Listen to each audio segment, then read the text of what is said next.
Hey everybody, it's me, DeWarioFreak here, and welcome to this brand new special podcast review I'm doing of the latest Pokemon movie, Pokémon Mewtwo Strikes Back Evolution. And joining me for this podcast is my lovely guest, TheCodingGamer. How you doing? Hey guys, how's it going? So in this podcast, we're just going to be talking about the latest Pokemon movie. I guess, why don't we start with the story? Yeah, it was a pretty interesting take on the original because it seemed to be like a more direct translation of the Japanese, but it didn't really change anything. Yeah, that was the thing I noticed the most when I finished watching it, was that basically you go into this movie and you're expecting the same movie just in CGI as the original Pokemon Mewtwo movie, but let me just tell you, it's basically the exact same movie. The only real difference was that in the original Japanese, there's this kind of like aspect that they used where Mewtwo questions like, I think they even said like literally, he questioned like why he wasn't made by God versus he was made by man, and that was like a point of contention. And in the original 4Kids, they didn't even like touch that at all. Right. So this used a kind of more literal translation where like so many times in the film you heard him saying like, was I from nature? Was I from man? So it was a more literal translation, but plot-wise, they didn't really do anything. Yeah. I mean, the part where you see Ash and Misty and Brock and they're at the picnic, and then the Dragonite comes, and then they go to the island and stuff, that's all the exact same. But that first, I don't know, maybe 10, 20 minutes with Mewtwo and his origins, that was actually a little bit different from the original, and I actually think it was an improvement over the original. I think so, too. I think the opening actually was probably where most of the changes happened. Yeah, but, pretty much other than that, it was the exact same original movie in terms of plot, so if you didn't like the original movie, you're probably not gonna like this one, because it's the same movie. It really is.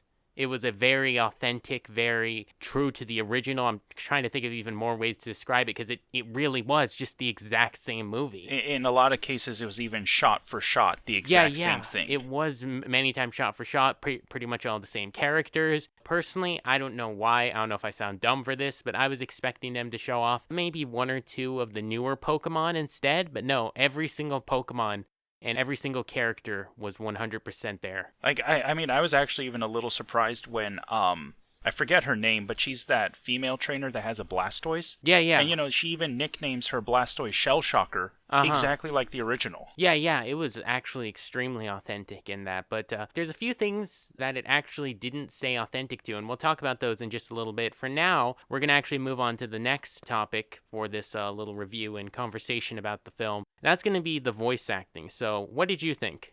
Yeah, I've been kind of mixed on it, okay? So, like, Sarah Nadosheni, I've come to really enjoy as Ash. I think that between Veronica Taylor and Sarah Nadosheni, you can have two different takes on the same character and both can be good. So I think she did pretty good as Ash. I had a little bit more problems with Misty.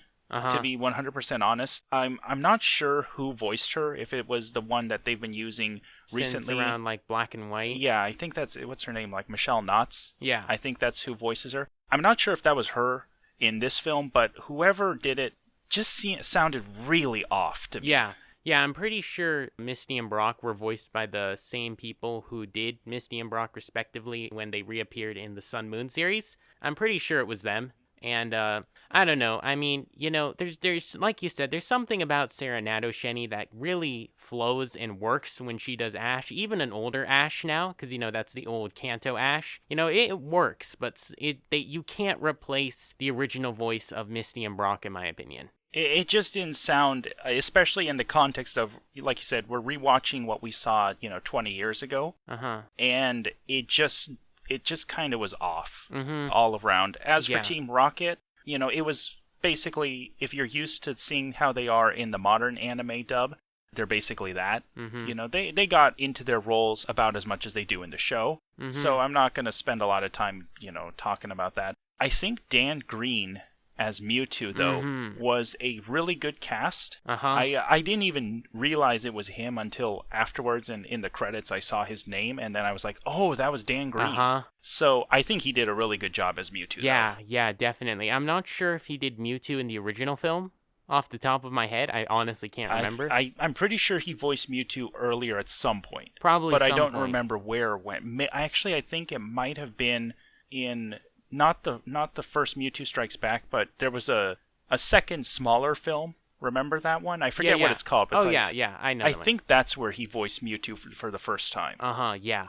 And it was definitely overall a treat to have him here. Oh, definitely. Like, he's one of my favorite dub VAs. I think, like, I really like his work, is obviously through Yu-Gi-Oh! But I think anytime I find his work, I think he just does roles really well, especially those kinds of characters. So overall, if you ask me what I thought of the voice acting, I thought it was overall positive. Yeah, I would say it was overall good too. Those 3 kids that make it to Mewtwo's like castle or whatever as well, you know, them, I thought they also sounded pretty good, and they play a significant role. Yeah, because they're basically the only like side characters that are there for a long portion of the film. And I thought that they basically fit. You know, they seemed good enough. Yeah, I can agree with that. I think overall, like you said, it was a positive thing, the voice acting in this movie. Okay, so our next topic, what do you think of the music? What do you think of it? Well, it seemed for the most part, with like maybe 1 or 2 tiny little exceptions, they seemed to use the original soundtrack. The one that was composed by, what's his name? I forget his name.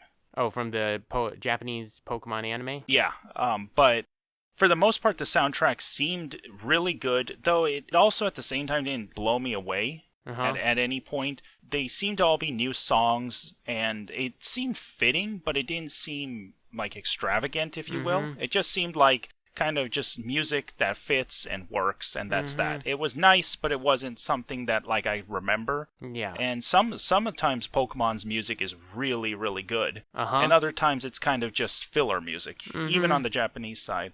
But I think a bigger issue was, if you want to think about it, was the American songs that were lacking in the film. You know? Yeah. The biggest example would probably be Brother My Brother. Yeah. I was so disappointed at the part where the regular Mons and the clone Mons were battling, the fact that they didn't use Brother My Brother. That was in the original. And, you know, that scene, if you've ever seen the original Japanese version of the Mewtwo film, they use a actual battle song. You know, it's an intense battle in the original Japanese, but in the English 4Kids dub, they played Brother My Brother, and it totally changed the scene. And in my opinion, that was a change for the good. It was a good interpretation. Yeah, because it like you said, the original is meant to be like a just like conflict. And in the 4Kids dub, they use that music to make it more emotional. And it works. It works. That's one change that I think 4Kids did for the better. To be honest. Definitely. And so seeing it again with it in my mind, knowing that was Brother My Brother playing there, and not hearing the music, it felt really empty. There was some music in the background, but it just felt like I was watching a scene almost without music. It just felt weird.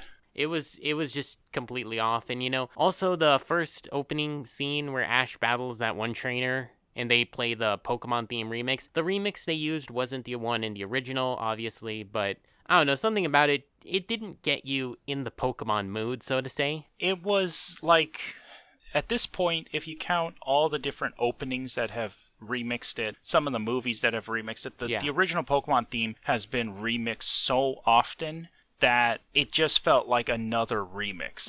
It didn't feel like anything special. It didn't even feel like, oh, you know, they're throwing us back, because, you know, probably within the last 5 years, it's been remixed a couple times, you know? You know, years ago when the Pokemon anime was first airing in America and also the VHSs and whatever, you heard the theme song, and that was the theme song to Pokemon. Then when you saw the film in theaters, it was this remix of it, and you knew exactly what it was. But now, like you said, there's been so many, it doesn't feel impactful, or it doesn't feel like, you know? It's been overused, in my opinion. Overused is a good way to put it. Especially when you just take into the fact that, like, 2 films ago was the Pokemon I Choose You? Yeah, that's actually what I was thinking of, and also the first XY theme. Used it. Although that was actually more creative in how they remixed it. Yeah, that was different. But it seems to appear pretty frequently. All right, so, I mean, I think that's pretty much all we can really say about the music. That's probably the thing we've had the most to say about, actually. Yeah, well, if you were going by biggest changes to the film, then that was actually, if you're going from the American version, that was probably the biggest change. You know? Yeah. Well, actually, going back for a moment about changes was the dialogue also changed a lot. Yeah, it was the same thing, basically, but the wording was a lot different a lot. Yeah, I noticed actually during the part where they're battling the clones, when Misty, Brock, and Nurse Joy are looking at them. In the original, they say, like, this isn't right, Pokemon shouldn't fight. But I noticed in this one, they actually focused a lot on the fact they were clones. They're like, clones or not, they're still living creatures. Right, and that's both good and bad, because, like, yes, it makes it more clear of the overall message of the film, which you could argue the 4Kids version kind of reduced the message the creators had. But at the same time, I feel like the way the original work was presented to us 20 years ago, that's also important. Mm-hmm. For someone like me that saw the movie as a kid and now resaw this as an adult, those little lines that stick with you, all those years about, like Pokemon shouldn't fight, not like this, brother, my brother, those things still meant something to us as adults. And unfortunately, the translation wasn't perfect in keeping some of those elements. Yeah. And I think one of the worst parts was the part where Meowth meets his clone, and he talks to the other Meowth, and I don't remember exactly what he says, but in the original he said something along the lines of, if we stop looking at the differences and start looking at what we have in common, well, maybe... It's really actually a line that has a lot of power to it, and that was just totally changed. Yeah, in the real one, it's like they're like both looking up at the moon, and they're like, we're both under the same moon, which is another nice message, but it is different than what the original translation gave us. And definitely.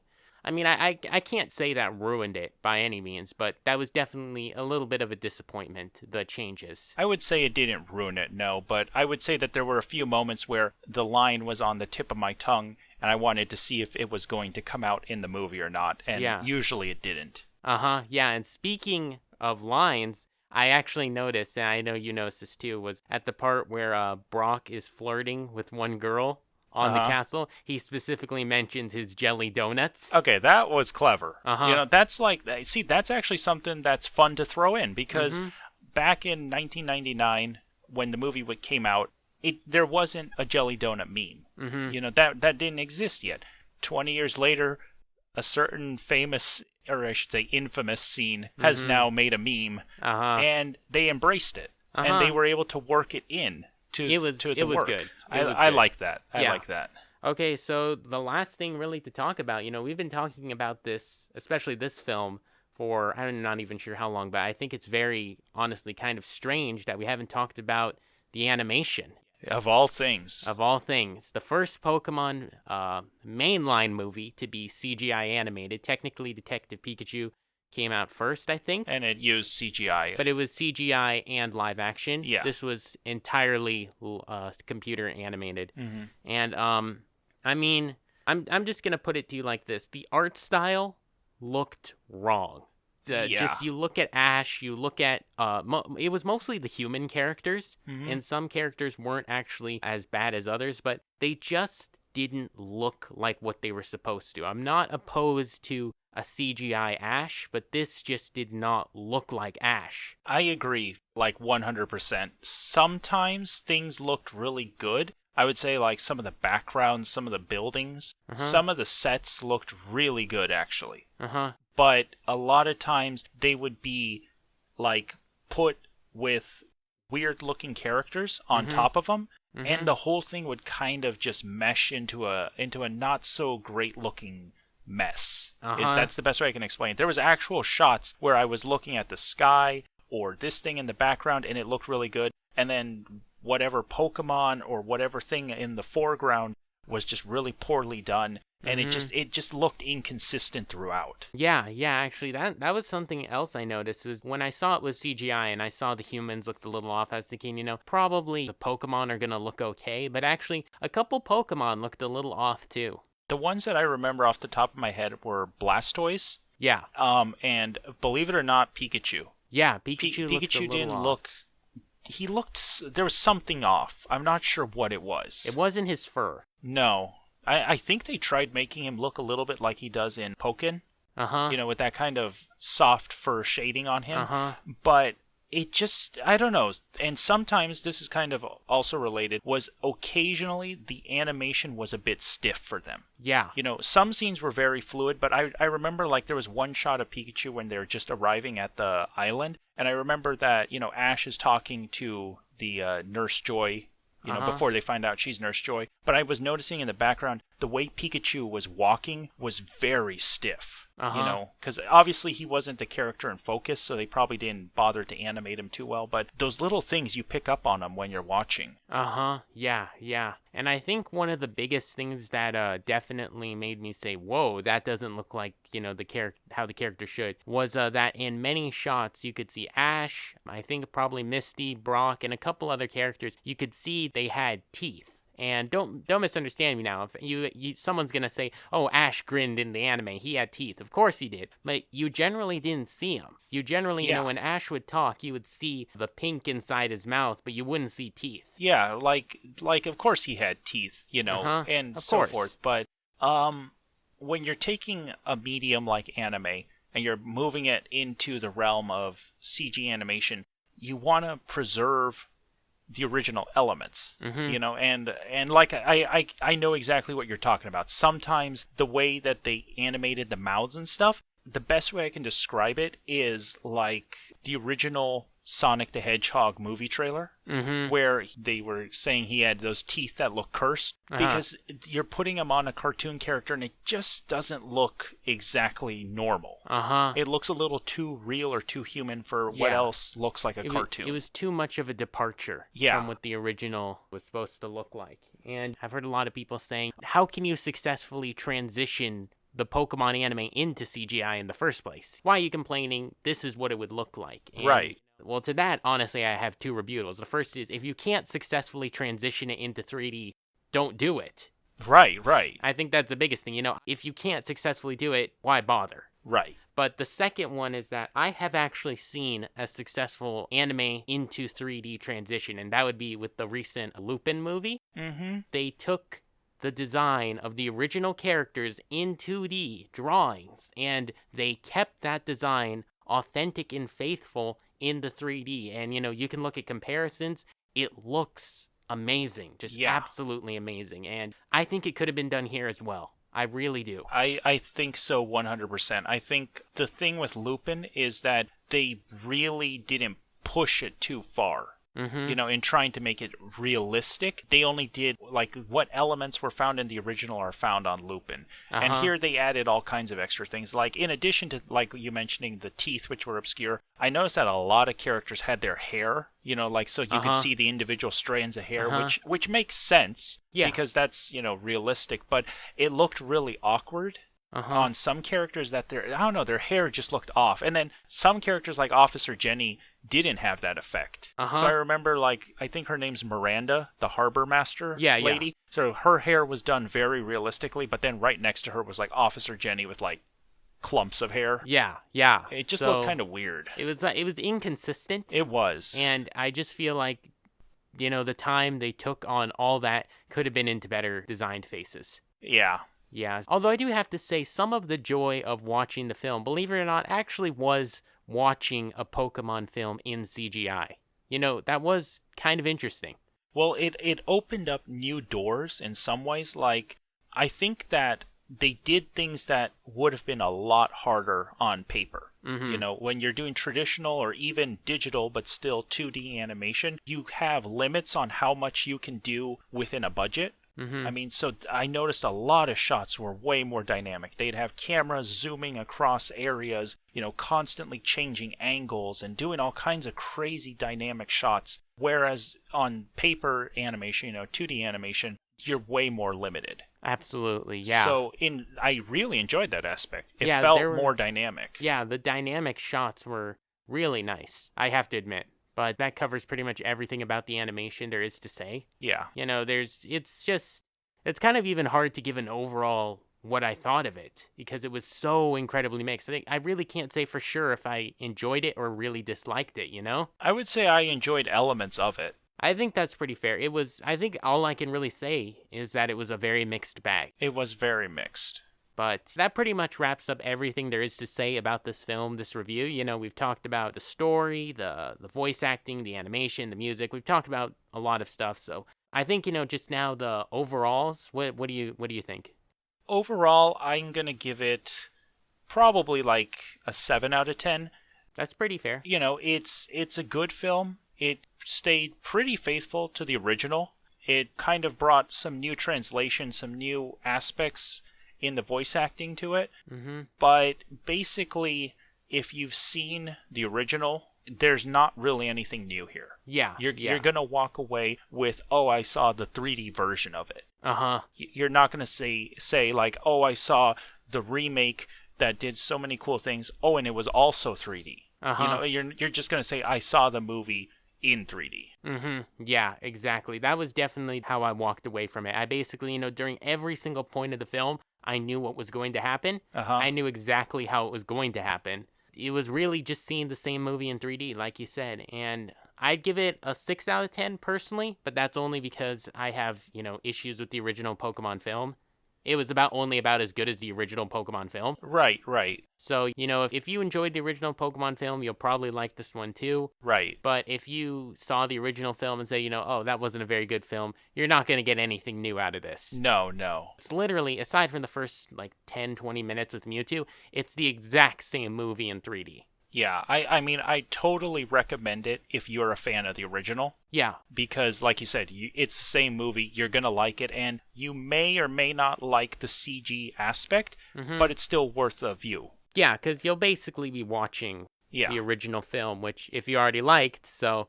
I mean, yeah, that's all I can say. Just if you like the original, you'll probably somewhat like this. There's a chance you'll be bothered by the CGI. I know I was in a few parts. But, I mean, it was overall just pretty much okay. Yeah, that's all I can say. I agree 100%. It was okay. Uh-huh. They've released the trailer in Japan for the next Pokemon movie, and it's going back to the traditional animation, and I think that's a good thing. Yeah. I think it's definitely better we stick to that, but I think if they do any more CGI films in the future, they should definitely be a little more careful and a little more constructive with how they do it. I think that they need to experiment more and add more. Because, I don't know if we are going to see another CG film, but I was kind of thinking that this could be, a way for them to launch, they remake every movie. You know, next would be Pokemon 2000, Pokemon 3, Pokemon Forever. You know, they could do that if these were successful, or at least a couple of them. But I don't know if they're going to do that. But if they do decide to go that route, they definitely need to add more to the films, restructure them sometimes, and kind of make them better. Because right now they're just literal clones. Mm-hmm. Yeah. And I actually think now that you mention it, I actually think it's very likely they could redo Pokemon the second and the third, because those are very popular, especially among fans. All right, so before we end this podcast, I actually wanted to ask you, I'm going to ask you a question here. I'm going to say, this Pokemon movie was the first Pokemon in 2 to 3 years, however you want to word it, that didn't come to theaters in the U.S. for a limited showing. Because Pokemon I Choose You was in theaters. Right. And then Pokemon The Power of Us was also in theaters for less time. Yeah. But it was less successful. Definitely. But do you think the next Pokemon movie, which seems to be about Ash and some Tarzan kid? Yeah, isn't it I want to say Coco, but it's not, is it? Pokemon Coco or something like that? I actually think it is. Yeah, I think it's something like that. But anyways, do you think that will make it to theaters in the United States? Or do you think it'll just get a Netflix release again? To be 100% honest, based off the performance of The Power of Us, and based off the fact that this was a Netflix, they're calling it a Netflix original release, but right. But it's a Netflix exclusive. My bet is that it's going to be Netflix. Okay. I could see them doing a deal probably where the next 5 years worth of movies are on Netflix. Yeah. And then maybe they'll reconsider the theater market. But right now, based off the performance of I Choose You, which was fairly successful, and then Power of Us, which was, you could almost call it like a bomb at the box office. It was a lot less successful. Yeah, a lot less. I think Netflix is the most financially stable route for them. Yeah, I think also a possibility is it could come to Disney XD. Oh, I'm sure it will at some point. Oh, yeah, well, I mean, of course it will eventually, but I mean, they might do it as a catch it on Disney XD. Well, they did that for a couple years. Yeah, I believe definitely. with the XY films. The XY films, some of the black and white, they were really catch it on Cartoon Network, catch it on Disney XD. And I think even catch Teletoons for other countries. Yeah, exactly. But yeah, okay, so that wraps up that. I think that's pretty much all there is to be said about this. Mm-hmm. I think we talked about everything, we gave our opinions. So overall, just okay about the movie, and maybe it'll probably be on Netflix with the next one. Probably. Yeah, so yeah, I think we've said everything there is to be said for this podcast. Mm-hmm. Yeah, this was definitely a good podcast. Mm-hmm. Thank you so much for having me. Of course. It was a lot of fun. Yeah, thank you to everyone for listening to us. Definitely comment below with your own thoughts on the movie, your own thoughts on pretty much anything we've talked about, especially the animation. I'm very curious to hear what all of you thought about the animation. And if you haven't seen the film yet, it's obviously on Netflix, and probably some of you out there are going to pirate it. Very, very common to pirate Netflix releases. Yep. But yeah, I think that does it for this video. So this is DeWarioFreak and TheCodingGamer signing off. Have a great day. See you guys.